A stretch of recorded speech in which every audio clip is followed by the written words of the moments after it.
Just one day before the first Sydney Black Lives Matter protest, fears of violence started to mount among participants.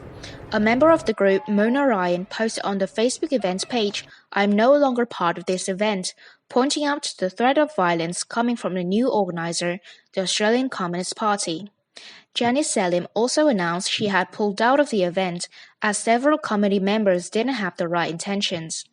A leaked email from Sydney City Events reveals the assembly was not supported by the police and has been attracting countergroups who wish to agitate and cause civil unrest.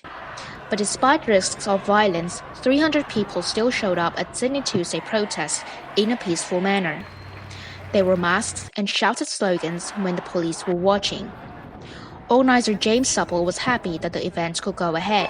One protest, one riot, one demonstration isn't going to solve the problem by itself, but I think that's the beginning of what can actually feed into building a much more sustained and serious movement for change. The protesters took a knee in Martin Place in memory of George Floyd and Australian Aboriginals who died in custody.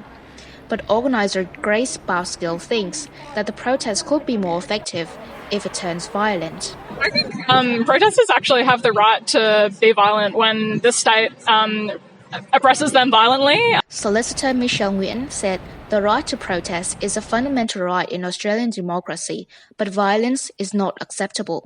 Once they start to use violent means, the message gets lost. Michelle also said the reason the police unauthorized the protest came from the fact that organizers didn't follow the protocol of giving the police at least 7 days' notice of the assembly. I think that organisers of protests should try to follow those rules and regulations.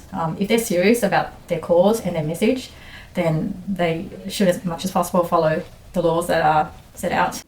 Nguyen, Central News.